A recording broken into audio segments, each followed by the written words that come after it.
শুভ দুপুর প্রিয় দর্শক সকলকে শুভেচ্ছা এবং সাদর আমন্ত্রণ আপনাদের প্রিয় আয়োজন চ্যানেল আইয়ের নিয়মিত আয়োজন ফ্রেশ প্রিমিয়ামটি তারকা কথনের আজকের আয়োজনে। প্রিয় দর্শক, আজকে আমাদের আমন্ত্রিত অতিথি হিসেবে ভীষণ বিশেষ দুজন মানুষ আছেন যারা একই সাথে অনেক লড়াকু এবং দুঃসাহসী, এবং একই সাথে আবারও বলতে হয় যে তাদের যেই হাস্যোজ্জ্বল মুখ তা সবসময় আমাদের প্রাণ ভুলিয়েছে। প্রাণশক্তিতে ভরপুর দুজন মানুষ, এছাড়া তাদের কর্মজীবনের অনেক অনেক পরিচয় আছে, সেগুলো গল্পে গল্পে বলবো। শুরুতে তাদের সাথে পরিচয় করে দিচ্ছি। সাথে আছেন আলোকচিত্রশিল্পী, শিক্ষক এবং সাংবাদিক চঞ্চল মাহমুদ। শুভ দুপুর। শুভ দুপুর। এবং সাথে আছেন আলোকচিত্রশিল্পী রায়না মাহমুদ, তিনি একই সাথে চঞ্চল মাহমুদের সহধর্মিণী। জি, আপনাকেও শুভেচ্ছা, শুভ দুপুর। শুরুতে আমি বললাম না যে দুঃসাহসী, লড়াকু এবং ক্যারিয়ারের কথাটা আগে কেন বললাম না, যে ক্যারিয়ারে এত এত কাজ এবং এত এত পরিচয়, কর্মে সমৃদ্ধ জীবন, যে কোনটা ছেড়ে কোনটা বলবো, কোনটায় ফোকাস করবো, আমি একটু কনফিউজড হয়ে যাচ্ছিলাম। অনেক বছর বাদে ইন্টারভিউ দিতে এলেন। হ্যাঁ, 4 বছর। কেমন লাগছে? সবসময় ভালো লাগে, কারণ চ্যানেলের সঙ্গে আমাদের সম্পর্কটা খুব গভীর, সেই প্রথম থেকে, যখন সিদ্ধেশ্বরীতে ছিল। আর সাগর ভাইকে তো চিনি সেই তারও আগে থেকে আর কি, অনেক কাজ করেছে জীবনে। খুব ভালো লাগছে। আমাদেরও ভীষণ ভালো লাগছে, আমরা গর্বিত এত দিন বাদে আপনাদেরকে আমরা পেলাম। অনেক গল্প হবে, কথা হবে। চঞ্চল মাহমুদ, আপনাকে দিয়ে শুরু করতে চাই। যে আমরা যদি বলি যে আমাদের ফ্যাশন ওয়ার্ল্ড, ফ্যাশন ইন্ডাস্ট্রির একদম অগ্রপথিক একজন ফটোগ্রাফার তিনি হচ্ছেন আপনি। আপনার হাত ধরে অনেক মডেল, অনেক আলোচিত অভিনেত্রী, অভিনেতারা সকলে এসেছেন আমাদের ইন্ডাস্ট্রিতে। এই জার্নিটা প্রায়, আমি ভুল না করে থাকলে, অর্ধশত বছরের, প্রায় 50 বছরের কাছাকাছি আপনার এই কাজ। এত দীর্ঘ সময় কাজ করার ইন্সপিরেশনটা কি? আসলে কাজের একটা আনন্দ থাকে, বিশেষ করে যারা তৈরি করে, বিশেষ করে বিহাইন্ড দ্য সিন যারা থাকে, তাদের একটা মজাই থাকে আলাদা। বিশেষ করে ফটোগ্রাফি, সিনেমাটোগ্রাফি। পড়াশোনা করেছি জার্নালিজমে ঢাকা ইউনিভার্সিটিতে, বাট বিসিএস করার পরও ভাল লাগে নাই, চলে এসেছি ক্যামেরার পেছনে। আবার আমি যার ছাত্র ছিলাম, স্যার মারা গেছেন সৈয়দ সালাউদ্দিন জাকি, আমি ফিল্ম আর্কাইভে তার ছাত্র ছিলাম বেসিক্যালি, কিন্তু আমি সিনেমাটোগ্রাফার। এবং পরবর্তী যখন জাপান থেকে ফেলোশিপ করে মানে came back from Japan, Afzal Hossain সাহেব হচ্ছেন আমার মামা, বলে তুমি একটা স্টুডিও করো, আমরা একসঙ্গে কাজ করব। ওই পথ চলা শুরু। 1980-তে স্টুডিও করলাম। শুধুমাত্র তো ফটোগ্রাফি নয়, সাথে সাথে আপনি আরো অনেক কাজ করেছেন, বিশেষ করে সাংবাদিকতার মতো একটি প্যাশনের জায়গা, সেখানে অনেক বছর আপনার কন্ট্রিবিউশন ছিল। প্রচুর কাজ করেছে, এমন কোনো পত্রিকা নেই আমার মনে আছে সেই সময়ে চিত্রালিয়ার পূর্বাণী ছিল, মানে সিনে ম্যাগাজিন। আজকে রহমান ভাইয়ের সঙ্গে দেখা হলো, ওনার পত্রিকায় কাজ করেছি যথেষ্ট। মানে এমন কোনো পত্রিকা নাই যে কাজ করিনি, কারণ তখন একাই 100 ছিলাম। এখন সে কাজগুলোকে কেমন মিস করেন? এখন মিস করি মানে কি, অনেক স্টার, সুপারস্টার, মেগাস্টার তৈরি করেছি আমি, কিন্তু ওই বললাম না যে তুষ্ট হই না কখনো, যে আর কি কি করা যায়, ওই ব্যাপার নিয়ে আমি সবসময় চিন্তা ভাবনা করি। তুষ্টর প্রশ্ন আমি পরে আসবো, আগে আমি রায়না মাহমুদের কাছে শুনতে চাই। তিনিও একজন ফটোগ্রাফার হিসেবে সকলের কাছে পরিচিত, সাথে একজন কি বলবো, একজন উদ্যোক্তা হিসেবেও বলতে পারি যে তার একটি সুনাম রয়েছে। আমি যদি ফটোগ্রাফি জার্নিটা সম্পর্কে শুনতে চাই, যে ফটোগ্রাফি বা ক্যামেরার সাথে পরিচয় আসলে কত বছর বয়সে? না, আমি আসলে বিয়ের পরে আমি ওর কাছে আমি ফটোগ্রাফি শিখেছি, ডিপ্লোমা করেছি। হ্যাঁ, ক্লাস করেছি, মানে স্টুডেন্টও বলতে পারি। হ্যাঁ, স্টুডেন্টদের সঙ্গে ক্লাস করেছি, কারণ বাসায় এসে আসলে টায়ার্ড, মানে ওটা শেখা হয় না, সেই জন্য ওই ক্লাস করে শুক্র শনিবার করে আমি শিখেছি। তো ওইটা আমার আসলে একটা খুবই শখের জায়গা, বাইরে ছবি তুলতে যাওয়া কিংবা কারো ছবি ফটোশ্যুট, যে ফটোশ্যুটগুলো দেখতাম, মানে খুব ভাল লাগতো। সেই জায়গা থেকে আমার এটা একটা আনন্দের জায়গা, খুশির জায়গা আছে না, যে শখের জায়গা, সব কিছু মিলিয়ে এই ফটোগ্রাফিটার মধ্যে আমার খুব ভালো একটা সময় কেটেছে এত বছর। কিন্তু করোনা, মানে লকডাউন এই সমস্ত হলো, ও অসুস্থ হয়ে পড়লো, লাইফ সাপোর্টে চলে গেল। আমার ক্যান্সার 2019-এর সেপ্টেম্বর থেকে, আর ও লাইফ সাপোর্টে গেল 2020 সালে। তখন থেকে আসলে সব কিছুই মোড়টা ঘুরে গেল আমাদের। তো তখন লকডাউনের মধ্যে কেমো নিতে যেতাম আমি অ্যাপোলো হসপিটালে। তো তখন কি করব, তখন তো আর স্টুডিও বন্ধ হয়ে গেল, স্টুডিও তো বন্ধ করে দিতে হলো। এত এত ভাড়া তো টানা সম্ভব না, সে অসুস্থ আমি অসুস্থ। তো তখন আমার একটা পেজ আমি শুরু করলাম আমার বন্ধুদের অনুপ্রেরণায় বলবো, উৎসাহে। তো আমার একটা পেজ রায়নার রসুই ঘর, লিপি খন্দকার, ও বললো যে ভাবি তুমি এটা করো। তো মাশাআল্লাহ আলহামদুলিল্লাহ তখন আমি ওই কাজটা আমি করতাম। আর পাশাপাশি আমার সব সময় একটা কাজ ছিল শখের, এটাও আমার শখের জায়গা, যে নিজের ডিজাইন করা গহনা, ওটা অ্যান্টিক যেগুলো আমি ডিজাইন করে দিয়ে আমি তৈরি মানে বানিয়ে নিয়ে আসি। তো আর হলো আমার এই বুটিকের কাজটা আমি চালিয়ে নিয়েছি আলহামদুলিল্লাহ। এখন আমি এগুলো করে আসলে ঘুরে দাঁড়ানোর চেষ্টা করছি আমরা দুজনেই তো আসলে খুব বেশি কাজ এখন আর করতে পারি না। তো যেহেতু বন্ধুরা খুব সহযোগিতা করে, ওর বন্ধুরা আমার বন্ধুরা আমাদের সবসময় পাশে থাকে, যে কারণে আমরা এখন আবার একটু চেষ্টা করছি যে নিজেদের জীবন তো চলতে হবে, এত এত ওষুধ বাড়ি ভাড়া সবকিছু তো লাগে। আচ্ছা, এই আর কি। ভীষণ ভালো লেগেছে আসলে আপনি যে লড়াইয়ের কথাটা বললেন, শুরুতে আমি যে লড়াকু বলেছিলাম আমার বোধহয় ভুল বলিনি আমি, কারণ ক্যান্সার আসলে আমাদের সবথেকে বড় শত্রু এবং এমন এক শক্তিশালী শত্রু যা পরাজয়ের জন্য শুধুমাত্র শারীরিক না, মানসিক সক্ষমতাটা অনেক বেশি প্রয়োজন। একদম একদম, আমি তো বলি যে ক্যান্সার হলো মানসিক অর্থনৈতিক সবকিছু মিলিয়েই মানুষকে বিপর্যস্ত করে ফেলে। একটা পরিবার একদমই বিপর্যস্ত হয়ে যায়, তার মধ্যে ও আবার চলে গেল লাইফ সাপোর্টে। ভীষণ কঠিন সময় পার করেছেন আসলে, সেই সময় উতরে উঠে আমাদের সামনে এখন সুস্থভাবে দুজন আছেন, আমরা এটি নিয়ে আসলে আনন্দিত। দর্শকদের উদ্দেশ্যে আজকে একটি দিনের মাহাত্ম্য বলবো, সেটি একটু দর্শকদের সাথে ভাগাভাগি করতে চাই। প্রিয় দর্শক, আজ পপ গুরু পপ সম্রাট আজম খানের মৃত্যুবার্ষিকী। চ্যানেল আই পরিবারের পক্ষ থেকে তার প্রতি আমাদের বিনম্র শ্রদ্ধাঞ্জলি জানাচ্ছি।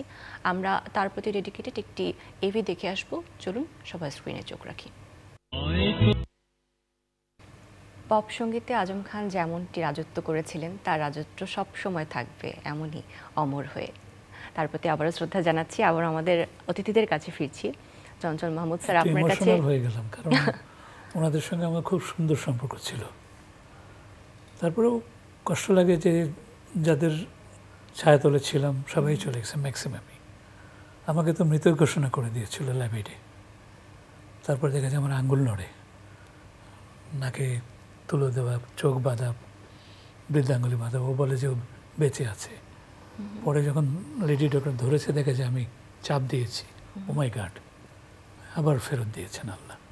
আপনার কি মনে হয় নিজের মৃত্যু থেকে আসলে জীবনে ফিরে আসা, এটি তো ভীষণ একটি আলাদা রকমের অনুভূতি আমাদেরকে দেয়, শিক্ষা দেয়, সেটি আপনার জন্য কেমন ছিল? মৃত্যু তো আমাকে কয়েকবারই পাশ ঘেঁষে গিয়েছে জীবনে, যেহেতু যখন নিউজ কভার করতাম গোলাগুলির মধ্যে গুলিবিদ্ধ হয়েছি, কয়েকবার গ্রেনেড হামলা হতে হয়েছি, অনেকবারই। কারণ আমার এইসব ব্যাপারে কিন্তু খুব একটা ভয় নেই। শুধু ল্যাবেটে শুয়ে শুয়ে বলেছিলাম যে, মানে ডাক্তার হেসেছিল যে আল্লাহ আরেকটা চান্স দিয়ে দেন, হ্যাঁ, ঠাট্টা করেই বলেছিলাম আর কি। আর ও তো বলবো যে কী বলবো, যে আমার জন্য আশীর্বাদ। আজকে সে তার নিজের ড্রেস, ডিজাইন করা ড্রেস সে পরে এসছে আর কি, অসাধারণ। আর আমি কালো কাপড় পরি বঙ্গবন্ধুর কষ্টে, এটা আমরা সকলেই জানি 75 সাল থেকে। কারণ ওনার বাসায় যেতাম, ওনাকে বড় বাবা ডাকতাম। তা আমার বাবা আর বঙ্গবন্ধু একই দিনে মারা গেছেন। তারপরে এত কষ্ট লাগলো যে অসুস্থ হসপিটালে ছিলাম। তারপর এসে পরে চিন্তা করলাম যে আর অন্য কোনো কালারই পরবো না। অনেকেই জানে যে চঞ্চল ভাই কালো পড়ে কেন, তার কারণ জানে। একদমই তাই। আসলে আপনি আপনার এই যে পথ চলা আপনাদের ক্যারিয়ারে রাজনৈতিক, অর্থনৈতিক কিংবা সাংস্কৃতিক বিভিন্ন উত্থান পতন কিন্তু আপনি আপনার ক্যামেরার ফ্রেমের মধ্য দিয়েও দেখেছেন, তাই না? বর্তমানে এই ফটোগ্রাফির অবস্থা আপনার কেমন মনে হয়? ফটোগ্রাফি আসলে হয় কি, মানে টেকনোলজি, একটা টেকনোলজি আরেকটা মার খাইয়ে দেয়। যেরকম মনে করেন যে আমাদের সময় ফিল্মের ক্যামেরা ছিল, ফিল্ম তুলতাম 36টা, এখন হয়ে গেছে কি ডিজিটাল যখনই আসলো ওইটা নিচে চাপা পড়ে গেল। এবং দেখা গেল যে এখনকার অস্থিরতা অনেক বেশি। আমার নাম যদিও চঞ্চল, অস্থির, কিন্তু আমি মোটে অস্থির লোক না। ব্যাপারটা হচ্ছে যে লিমিটেশন থাকলে মনে হয় মানুষ ঠিক থাকে। তো এত আনলিমিটেড হয়ে গেছে টেকনোলজি, এক একদিন এক একটা বেরোচ্ছে। আমার মনে আছে আমার বাসায় এখনও ভিসিআর আছে, এবং দেখা যাচ্ছে যে প্রায় 8000 সিডি আছে। তো দেখা যাচ্ছে যে আমি কোনো আমার মানে মুভি দেখার কিংবা ইয়ে দেখার কিছুই পাচ্ছি না। তারপরে এক লোক আমাকে ব্যবস্থা করে দিয়েছে যে টেকনোলজির কারণে এগুলো সব হারিয়ে গেছে, সিডি বিক্রি হয় না এখন আর। তো ওই যে আপগ্রেডেড হচ্ছে, যার ফলে প্রতিনিয়ত আমাদের শিফট করতে হচ্ছে। আমি কিন্তু আপনাদের সঙ্গে তাল মিলিয়ে চলছি, ডিজিটাল ফুল এইচডি। হ্যাঁ, তো থাকতে হয়, কারণ এখনকার এমন অবস্থা যে আগে যখন আমরা ছবি প্রিন্ট করতাম, বসতাম, অ্যালবাম তাদের সঙ্গে বসতাম, এডিট করে দিতাম, এখনও মনে আছে, কিন্তু ওই দিনগুলি এখন আর নাই। এখন মানুষ মানে প্রিন্টও নিতে চায় না, হয়তো সিএফ কার্ড, এসডি কার্ড থাকে, ওইটাই আমরা দিয়ে দিই। ইনসার্ট এডিটিং, তোলার সময় এডিটিং করে তুলি, এবং আমার কাছে সব কিছু আছে। আমি যখন একটা ইন্টারন্যাশনাল অ্যাওয়ার্ড পেলাম $10,000, ওটা দিয়ে আমি বাইরে সমস্ত কিছু নিয়ে এসেছি। এমনও হয়েছে যে ফুজি কালারের মালিকও আমার স্টুডিও দেখতে এসেছে, কে এই চঞ্চল মাহমুদ, যে এত মডার্ন ইকুইপমেন্টস নিয়ে কাজ শুরু করেছে। মনে আছে আমার কাছে যে 80-তে স্টুডিও করলাম, এমন কোনো মানে স্টার মেগাস্টার কেউ বাদ নেই যে আমি ছবি তুলে নিই তাদের, এবং আমাদের উপরে কিন্তু নির্ভর করতো। কারণ হচ্ছে কি যে আফজাল হোসেন আমার মামা, চঞ্চল তুমি স্টুডিও করো, তো তুমি এগুলো তৈরি করো। এই যে আজকে রহমান ভাই বলে গেলেন, অনেক স্মৃতি আছে রহমান ভাইয়ের সঙ্গে আর কি। আচ্ছা, সেই স্মৃতিগুলো আসলে সবকিছু তো শোনা সম্ভব নয়, তবে আপনার কাজের কিছু অংশ আমরা একটু রিভিউ হিসেবে দেখব দর্শকদের সাথে। আচ্ছা, চলুন প্রিয় দর্শক।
সাধারণ জার্নির একটা ছোট্ট অংশ আমরা কিন্তু দেখলাম, ভালো লাগলো। আচ্ছা, আপনি বলছিলেন যে আপনি কোনো কিছুতেই তুষ্ট হন না, তো সেই জায়গা থেকে আমার একটু জানার ইচ্ছে যে জীবনে আসলে আপনি কি হতে চেয়েছিলেন এবং কতটুকু হতে পেরেছেন বা কতটুকু হতে চান এখনো? আসলে আগের জিনিসগুলো মনে আছে যে আগেকার আমলাদের ঘরে জন্ম হওয়া, মানে বাবা তো সচিব ছিলেন, তো এদের ঘরে জন্মগ্রহণ করা হচ্ছে একটা কঠিন ব্যাপার, যে এদেরকে বিসিএস ক্যাডার হতে হবে অথবা আর্মিতে যেতে হবে এই ধরনের। কিন্তু আমি কিন্তু সবসময় উল্টো চিন্তা করতাম, যার ফলে অনেক ক্ল্যাশ হয়েছে বাবার সঙ্গে। পরবর্তীতে বেরো করে দিয়েছে বাসা থেকে, এবং আর কোনোদিন ফিরেও যায়নি।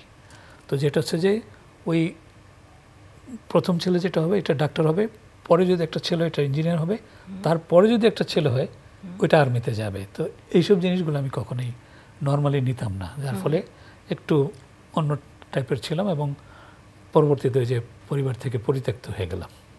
বিশেষ করে ফটোগ্রাফি, তখন ওই সময়টাতে তো খুব পরিচিত একটি পেশাও ছিল না। না, পেশা ছিল আগে। অ্যাকচুয়ালি নন বেঙ্গলিরা ফটোগ্রাফির ব্যবসা করতেন। তো আমাদের যখন একটা সোসাইটি গঠন করা হয়, বাংলাদেশ ফটোগ্রাফিক সোসাইটি, এমন কোনো ছেলে নাই এই যে গণতান্ত্রিক দেশে পত্রিকা, টেলিভিশন, এতগুলো সব জায়গায় আমার ছাত্র আছে। এবং আমি অনারি ফেলোশিপ দেওয়া হয় আমাকে 2011-তে।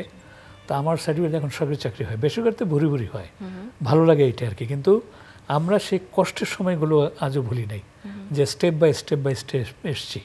তো এখনকার তো সব রেডি পাওয়া যাচ্ছে, আমাদের সময় কিন্তু ফিল্মও পাওয়া যেত না। আমরা অনেক কষ্ট করে ওই যে রিফিল কিনতাম অরো 5 মনে আছে নিউ মার্কেট থেকে, এবং সেটাও অন্য জায়গা থেকে আসতো আর কি। এখন তো এইসব কষ্ট করতেই হয় না, কষ্ট করে শেখা এবং করা জিনিসেরও একটু বিশেষ এই জন্য শ্রদ্ধাবোধ বেশি একটু। আমার ছাত্রীদের আমি শেখাই। ও আবার মেকআপের উপর ক্লাসও করেছে, ও মেকআপও করতো। তা আমরা এখন আমার বাসায় মানে অফিস প্লাস স্টুডিও, এবং যেহেতু আমি জাপানে ট্রেনিং নেওয়ার পর আমার গুরুজি শিখেছে যে ডিজাইনিং স্টুডিও, একটু পরে দেখবেন যে ওটা আবার ড্রয়িং রুম হয়ে গেছে, ওগুলো আমরা পারি। আবার ক্লাসরুম হয়ে গেল, আবার স্টুডিও হয়ে গেল, আবার এটা প্যাক আপ করে সুন্দর করে আবার রেখে দিলাম, কেউ টেরও পায় না। তো এই যে এটা ডিজিটালের কারণে আর কি। আগে এত কিছু পাওয়া যেত না, স্ট্যান্ড, লাইট, ট্যান্ড বিভিন্ন সব নিয়ে এসেছিলাম আর কি। বাহ, ভীষণ সময়ের সাথে আসলে পরিবর্তনশীল একজন মানুষ, অবশ্যই সেটি হওয়া পরিবর্তন তো হয়েছে একদমই। রায়না মাহমুদের কাছে একটু যেতে চাই। তিনি অসুস্থতার একটি অধ্যায় তো তার জীবনে ছিল, তবে তিনি কখনো থেমে থাকেননি, একই সাথে অনেকগুলো কাজ করেছেন। ঠিক এই ইন্সপিরেশনটা কেন এসেছিল বা কেন মনে হয়? আসলে আমরা দুইজনই কিন্তু অলস না। হ্যাঁ, ও কিন্তু অলস না, মানে কাজের মধ্যে একটু সুস্থ হলে কাজের মধ্যে থাকতেই ভালো লাগে। সব সময় দেখেছি আমি কর্মঠ। আচ্ছা। হ্যাঁ, যে কাজ করলে আসলে যতক্ষণ কাজ করা যায় ততক্ষণই তো ভালো থাকা যায়, কিংবা বেঁচে আছি এটাই মানে ফিল হয় যে না ঠিকঠাক বেঁচে আছি, তাই না? তা না হলে তো মানে মাথার মধ্যে ঘুরবে যে আমি অসুস্থ, আমি ক্যান্সারের রোগী, কিংবা ও হার্টের পেশেন্ট, এরকম আসলে চাই না। এরকম যে ভুলে থাকলে, কাজের মধ্যে থাকলে ঠিক আছে, ভালো থাকা যায়। ফটোগ্রাফির বিষয়ে যদি জিজ্ঞেস করি, আসলে কোন ধরনের ছবি তুলতে পছন্দ করেন? আমি নেচারের ছবি তুলতে পছন্দ করি। দুজন তো ভিন্নধর্মী মনে হচ্ছে। একজন না, অসুবিধা নেই। ব্যাপারটা হচ্ছে যে আমাদের তো মানে একটা আউটডোর ক্লাস থাকে, তখন ওকে নিয়ে যেতাম। আর আমার ছাত্ররা এরকম ছিল, মনে করেন সিট সংখ্যা হচ্ছে 25টা, 35-36 হয়ে যেত, তো এতগুলি গাড়ি যেত এবং একটা পিকনিকের মতন হতো, রান্না করে আউটিং করতাম, তারপর আবার ঢাকায় ব্যাক করতাম আর কি। তো ও আমার সঙ্গে সবসময় থাকতো, আর ও সবসময় আমাকে ব্যাকআপ দেয়। অনেক ধন্যবাদ ওকে, যে ও মাঝে মাঝে বলে যে আমি মরে গেলে তোমাকে কে দেখবে, তখন খুব কষ্ট লাগে আর কি। এইটা খুব খারাপ লাগে। আগে যেতেই হবে। হ্যাঁ, তা তো আছেই। আচ্ছা, ছবি তুলে যখন দেখাতেন, একজন টিচারের কাছেও তো অ্যাসাইনমেন্ট হিসেবে অনেক কিছু দেখাতে হয়। চঞ্চল মাহমুদ একজন শিক্ষক হিসেবে কেমন আপনার কাছে? কঠিন। কিরকম? অনেক কঠিন। ভুল হলে বকা দেওয়া। আমি ওর কাছে থেকে ওর ছাত্রদের কাছে বেশি জিজ্ঞেস করতাম ঠিক আছে কিনা, ঠিক আছে কিনা, কোনটা দিয়ে কোন লেন্স, কোনটা দিয়ে কি মানে কোন ছবিটা তোলা যায়। এখন তো মোবাইলের মধ্যে ঢুকে গেছে সবকিছু। এখন কি মোবাইলে ছবি বেশি তোলা হয়? তুলি, হ্যাঁ মোবাইলে ছবি তুলি, যেখানে যাচ্ছি মোবাইল তো সাথেই থাকে। তোমার কম্পোজিশন খুব ভালো, আমি এবার এটা বলি, খুব ভালো, খুব ভালো লাগলো। আচ্ছা, এটাতে কিন্তু খুব খুশি হয়, সেটা সে আরো চেষ্টা করে। আচ্ছা, ঠিক আছে। আপনার অনেক স্টুডেন্ট আছে এবং আপনার একটি ফটোগ্রাফিক স্কুলও আছে, আমি যদি ভুল না করি। সেখানে অসংখ্য শিক্ষার্থীরা আপনার কাছে আসে শিখতে। 20 বছরে প্রায় 20-25 হাজার স্টুডেন্ট তো বেরিয়েছে। 20 বছরে? হ্যাঁ, আমার স্কুলের বয়স হয়ে গেছে 35। আচ্ছা, তো প্রায় 20,000 মতন স্টুডেন্ট আছে all over the world, not in Bangladesh. মানে তারা কিভাবে শিখছে আপনার কাছে? অনলাইন প্ল্যাটফর্মের মাধ্যমে? না, অনলাইন না, ওদের কাছে আমি প্র্যাকটিক্যাল কাজ করেছি। আমাদের 6টা আউটডোর থাকে, একটা ইনডোর থাকে, রিটেন পরীক্ষা হয়।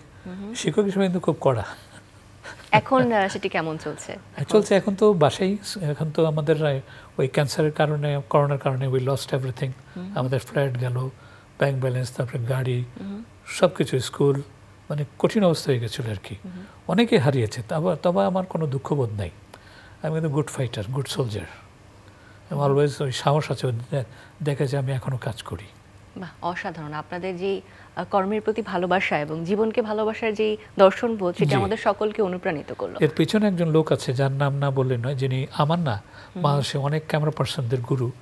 উনি হচ্ছেন আলোকচিত্রাচার্য M.A. বেগ সাহেব। আলোকচিত্রাচার্য শব্দটাও কিন্তু অভিধানে ছিল না, যে শিল্পাচার্য হতে পারে, উপাচার্য হতে পারে, তাহলে আলোকচিত্রাচার্য কেন হবে না? ওই গুরু আমাদেরকে অনেক শিখিয়েছে এবং ওনার প্রতি রেসপেক্ট এই কারণে। আর সৈয়দ সালাউদ্দিন জাকি স্যার আমাদেরকে সবসময়, আমি অনেক লাকি এই কারণে বলবো যে আমি তাদের সান্নিধ্যগুলো পেয়েছি এবং সেই জিনিসগুলো আত্মস্থ করেছি। অসাধারণ। আজকের দিনের আরেকটি মাহাত্ম্য বিশেষত্ব আছে, আমি দর্শকদের উদ্দেশ্যে একটু বলতে চাই। প্রিয় দর্শক, আজ অভিনেত্রী এবং নির্মাতা তানিয়া আহমেদের জন্মদিন। চ্যানেল আই পরিবারের পক্ষ থেকে তার প্রতি অনেক অনেক ভালোবাসা, আমাদের অভিনন্দন জানাচ্ছি। এবং স্যার, যদি আমি ভুল না করে থাকি, আপনি তানিয়া আহমেদের ছবি তুলেছেন, তাই না? জন্ম আমার স্টুডিও থেকে। আমরা এভি দেখছিলাম, এভিতে সেই ছবিটাও দেখলাম যে আপনি ছবি তুলছিলেন, যেই ছবিটা তুলছিলেন। এবং ওর প্রথম ছিল বিজ্ঞাপনটা ডায়মন্ড নারিকেল তেল আর কি। তো মজার ঘটনা আছে যে আফজল মামা ডিরেকশন দিচ্ছে, আনোয়ার হোসেন বুলু ভাই, আমি স্টিল করছি। তো তানিয়া শুধু আমার দিকে তাকাচ্ছে। তো আফজল মামা বলে কি, এই চঞ্চল একটু বাইরে যে একটু চা বিস্কিট খেয়ে আসো। হয় এরকম, কিন্তু যে ওখান থেকে তানিয়া মানে অনেক দেখা হয় না কারোর সঙ্গে, আবার মাঝে মাঝে কারণ অর্থের কারণে বিভিন্ন অনুষ্ঠানে দাওয়াত থাকে, যাই না। বাট প্রচুর, এমন কেউ নেই যে আমি ছবি তুলি না। আচ্ছা, সেই ছবির কিছু অংশ তাহলে আমরা দেখে আসি। তানিয়া আহমেদের চলচ্চিত্রে যে অভিনয় করেছে সেখানে আপনি ছবি তুলেছেন, সেই কিছু অংশ আমরা দেখে আসতে চাই। চলুন। কি রে, তোদের মন খারাপ?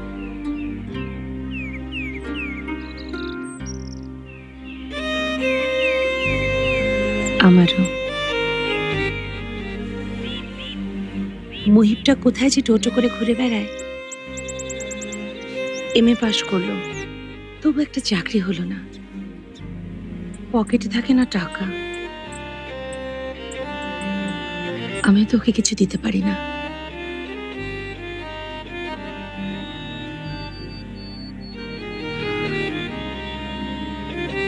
গান শুনবি?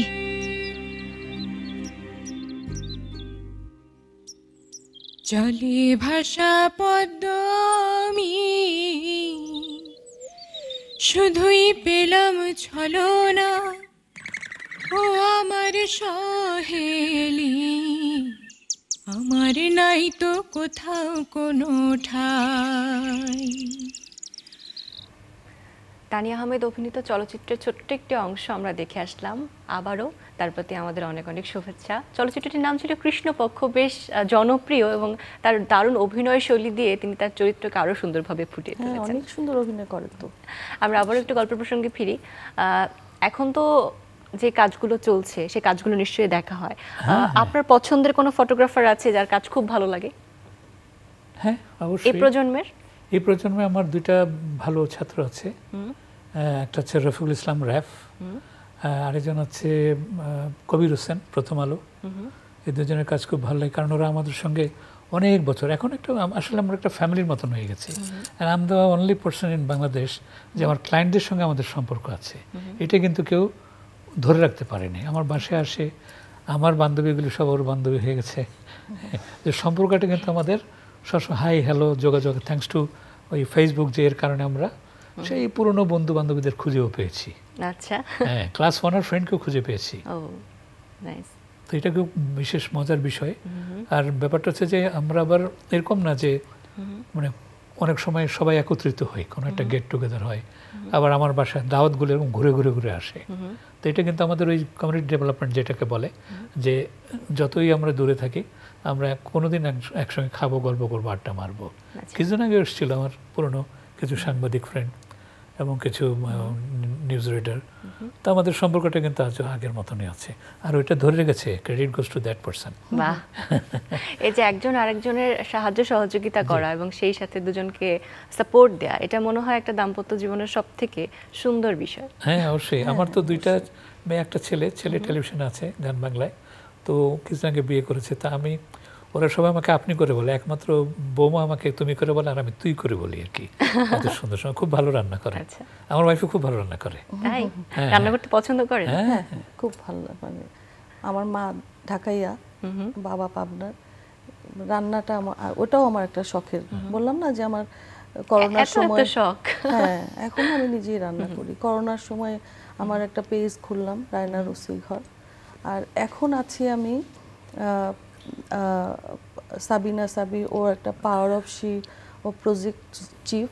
ও আমাকে, আমাদের এই ছোট বোন, তো আমার এই বুটিকের কাজ এগুলোতে মানে আমাকে হেল্প করছে কিভাবে আর একটু আগাতে পারি। আরেকজন আছে তাজ তানিয়া, ও আমাদের বন্ধু, তো ছোট বোনের মতো। ও আমাকে আমার এই বুটিকের জন্য আমাকে ইন্সপায়ার করছে কিভাবে করলে ভালো হয়, আগাতে পারি। আপনাদের দুজনের জন্য অনেক অনেক শুভকামনা থাকলো, আগামীতে আরো ভালো কিছু পাবো, বা আপনারা আপনাদের মূল্যবান পরামর্শ দিয়েও আমাদের তরুণ প্রজন্মের পাশে থাকবেন। আপনাদের জন্য বই উপহার আছে পাঠক সমাবেশের পক্ষ থেকে। Very good, thank you very much. এটা আপনার জন্য। Thank you. আবারও ভালো থাকবেন সেই শুভকামনা জানিয়ে আজকের আয়োজন থেকে বিদায় নিচ্ছি, দর্শকদের থেকে বিদায় নিব। প্রিয় দর্শক, পুরো আয়োজন জুড়ে আমাদের সাথে থাকার জন্য ধন্যবাদ। আজকের আয়োজনে আশা করি আপনারা বুঝতে পারবেন যে জীবনে আসলে কাজ করার বিকল্প কোনো কিছু নেই। সকল ক্লান্তির ভিড়েও আমাদের কাজ করতে হবে, সামনে এগিয়ে যেতে হবে, নতুন প্রজন্মকে আরও বেশি অনুপ্রাণিত করতে হবে। সকলে ভালো থাকবেন সেই প্রত্যাশা নিয়ে আজকের আয়োজন থেকে বিদায় নিচ্ছি।